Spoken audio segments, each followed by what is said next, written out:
Bonjour à tous les curieux. Je vais dans cette vidéo vous présenter mes deux nouveaux terrains et leurs objectifs.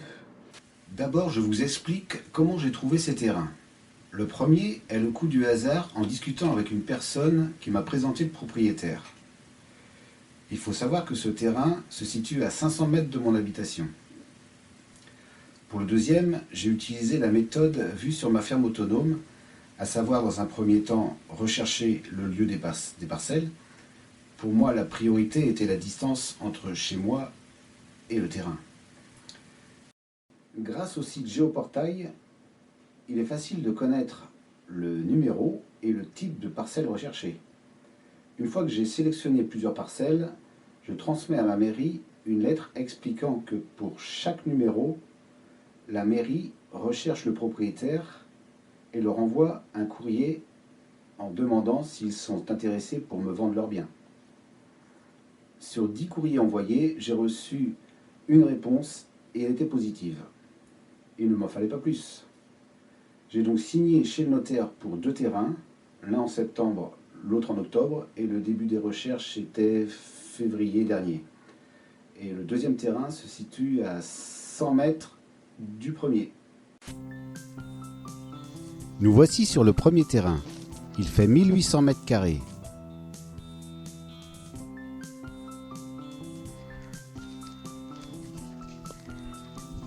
Il a été labouré par l'agriculteur qui cultive à côté.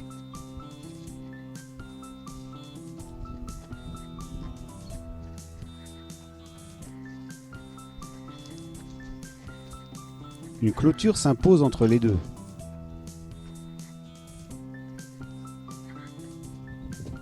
Avec piquet en châtaignier sur lesquels du grillage d'1 mètre de hauteur suffira.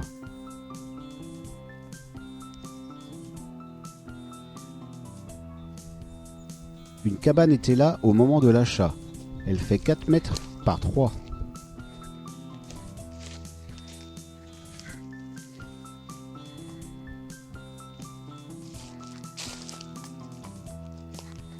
Quelques arbres entourent la cabane.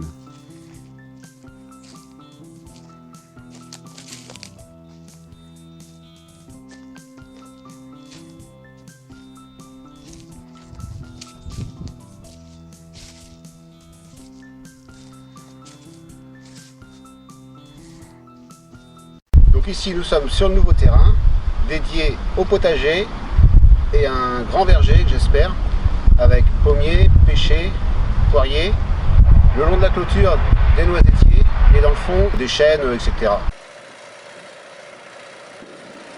Le long de la clôture, j'ai voulu créer une baissière ou fossé comme diraient certains. C'est ici que rentre en jeu le Tractosaurus.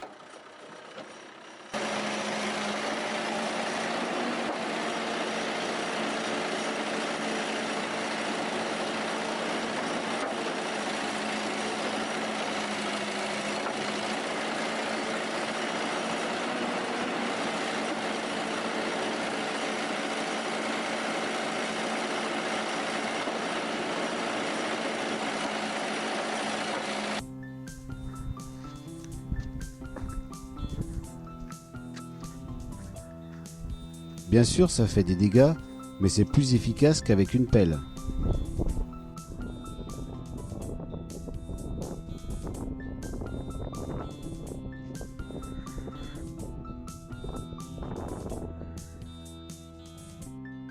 La terre est déjà décaissée pour une future extension de la cabane.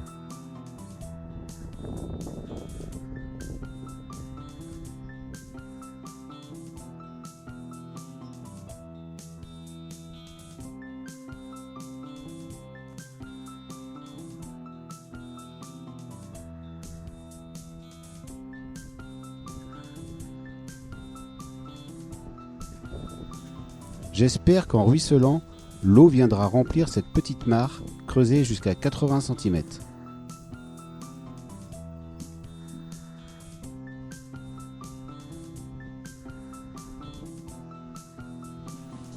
Là, nous sommes sur le deuxième terrain.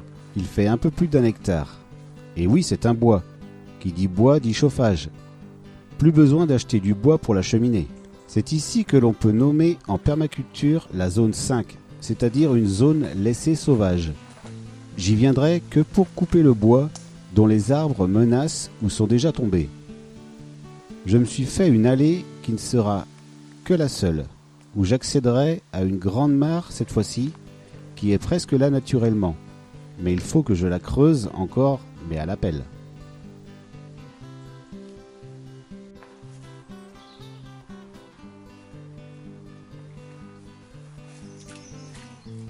L'ensemble des 2 terrains m'a coûté moins de 10 000 €, frais de notaire inclus.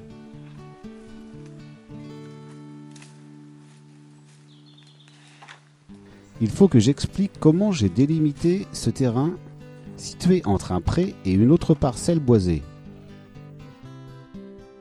Tout d'abord, je fixe 2 vis de 2 mètres d'écart.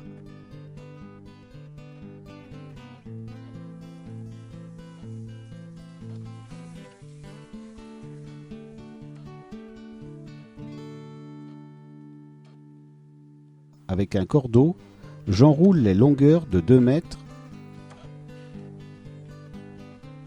pour arriver à 46 mètres, soit la largeur du terrain.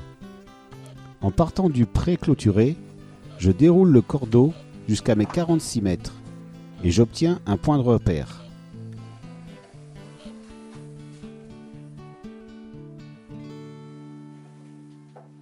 En alignant plusieurs points, j'obtiens ma limite de propriété marquée par des piquets.